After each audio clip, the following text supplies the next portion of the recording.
Welcome back to the channel. Now, this time we are in a time where society is collapsing. And for me personally, I think for about 10 years, I pretty much felt like it was going to collapse, obviously, because it was on the way, especially after, I would say, 2017. And I'm not surprised. I'm not surprised. I don't feel like it's just a domino effect of many things, the system, jobs, dating, entertainment gone into shit, and this whole agenda that they're pushing out to make exclusivity and inclusivity actually of like blacks and being in Netflix and gay people and this orientation, that orientation, this identification, social, whatever. And it's just like it's got nothing to do with the core topic of why we actually like to watch some stuff. You might like to watch your favorite TV show and they put in some bullshit, inappropriate scenes. And it's much more than it was before, I believe. I've seen a lot more. And it's boring. It's just like... And it's recycled also. Not many of the businesses want to take risk. And in life, you need to take risk. I mean, that's a core part of life. If you don't take risk, then there's no character, there's no authenticity. So we are living in times where many of us are bored. I think many of us are bored. And many of us are exhausted. Many of us feel like we are not included, for ourselves at least. And that kind of environment that social media has also created, TikTok has created, the trends, the trying to look a certain way, the trying, I'd see guys first, I never used TikTok, but I saw first that there was like a haircut that guys would have, and that was attractive, after the broccoli haircut and stuff like that. And I think there was parts where, yeah, you'd have these TikTok cuts and these women that would wear these like baggy sweatpants, and that to be a thing, and it was very just fake, putting up a persona. I mean, social media has always been in that way, but we saw how bad this kind of attention span, this kind of thrill wanting to be viral. I haven't seen it before. I haven't seen it in the days of Instagram. Instagram people wanted to be, make it. When I had 5,000 followers and I was a photographer, or I did like photography stuff, I was getting very, very good engagement on each post, 1,000 at least likes.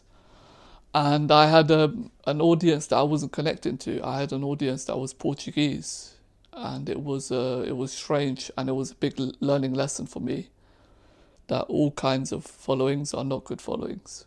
That's what I learned. And then at that time, I saw how differently people treated me. At school, people, I was the average Joe.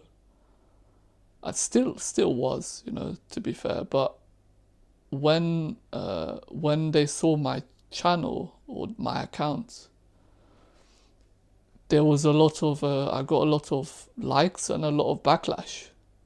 That was the first time ever I got a lot of attention and backlash. The backlash was that I had fake fans, that I had fake bot accounts. And it made sense because some of them were Portuguese. Many of them were actually 80%, 70%.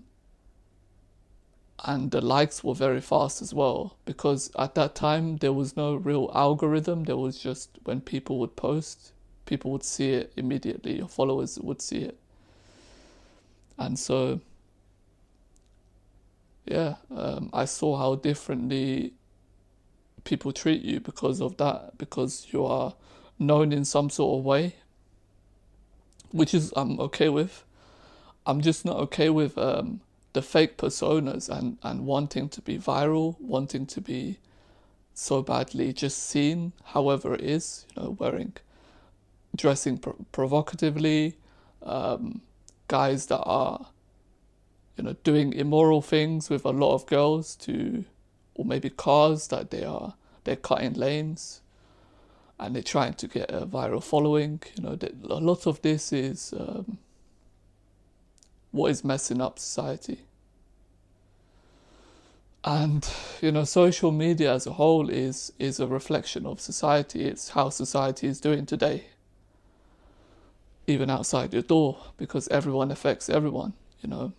Somebody in America affects someone here,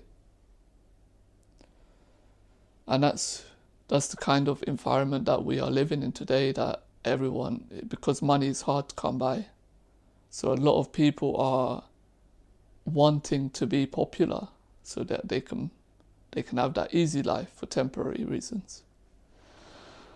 For me personally, I realized that I need to this happened long ago, probably 2 years ago, that I need to control my spending and budget accordingly, and that's what I did, and my life has been better. The kind of minimalist life is very, very good. I love that.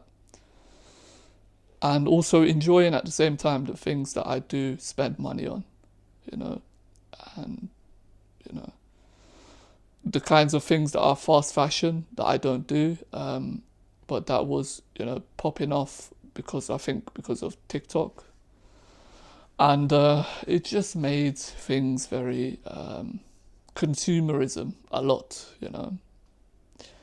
Before, people wanted to be someone, a persona, a character, a kind of, when it was time on Instagram.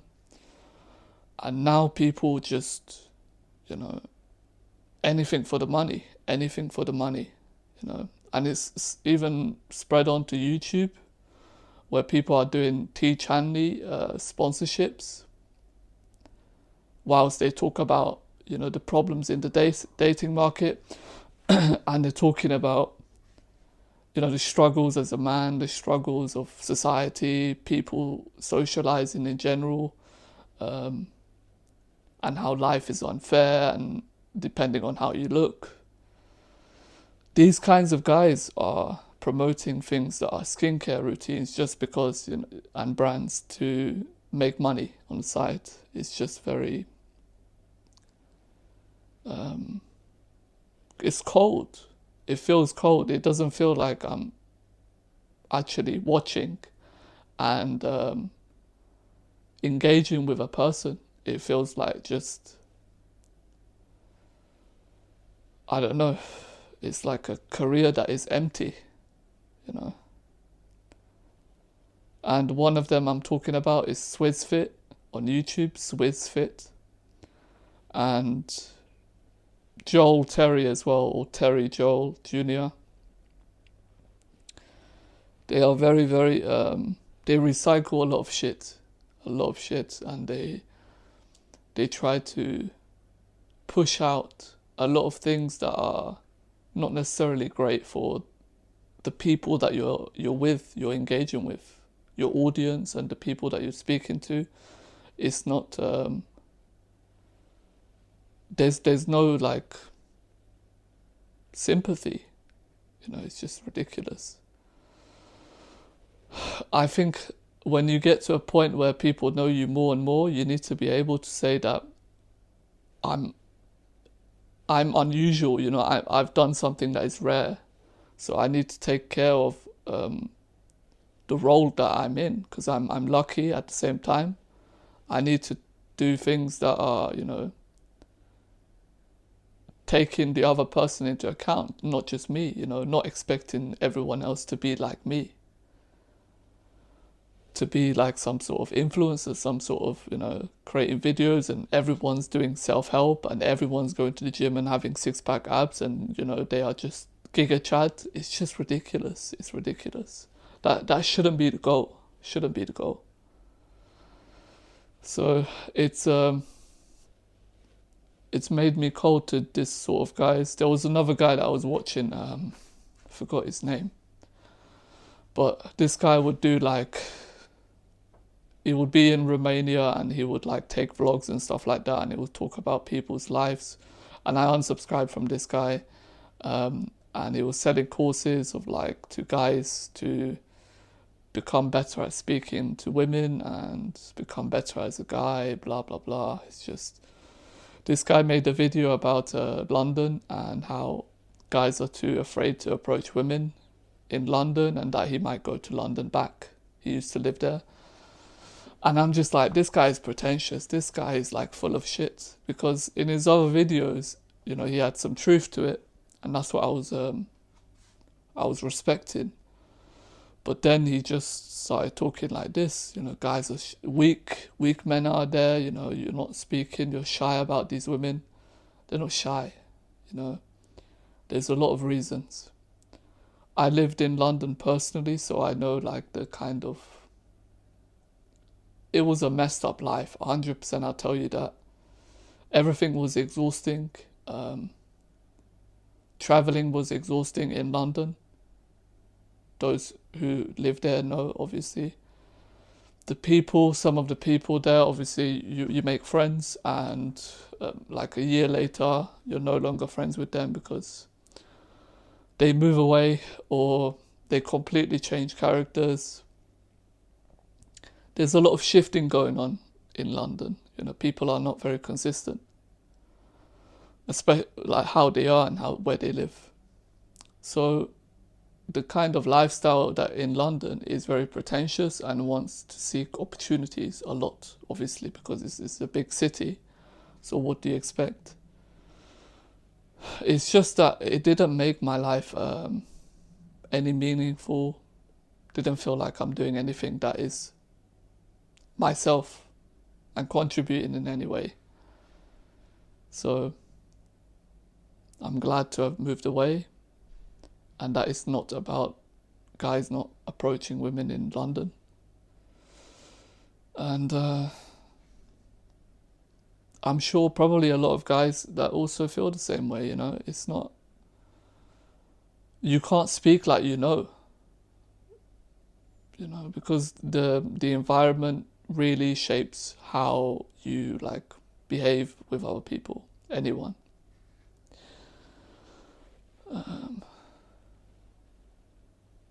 So I'm very cautious. I'm very cautious with who I speak to, how I speak, what kind of women that I'm around. I have some other things that happen as well I won't mention on this video. But I've seen that some people need instead of want. That's the core message here, is when you see people operating out of obsession and they need, it's very, very dangerous. The difference between need and want in life is very different. It's not the same at all. And I try to keep these kinds of people away because they do a lot of immoral stuff, a lot of backstabbing because they need, that's how they feel. And I don't need that. I want love, but I don't need love. I want money, but I don't need money. I want compassion, but I don't need it. I want a hug, but I don't need it. That's how it is. That's how I approach life, and a lot of rules can be broken if you are obsessed and you need someone or something. So I don't want to risk it anymore. And I feel tired. I feel tired of like this kind of give and take life, the transactional life. Very, very, very, very tired of that. Even if I was poor as hell or a trillionaire, it doesn't matter. just person to person. For me, it doesn't matter. I just care about, hugging people, speaking to people, how you doing, how you actually doing, and if I can help some way, maybe deliver some groceries, then I would do that. For me, it means a lot. It doesn't mean like I need to be some sort of superhero or that I need to, change someone's life. No, it's just caring about my neighbor, caring about people. For me, it's enough, and that's what I hope to do. That's one of my missions in life. And I hope you found something from this video, and I'll see you in the next.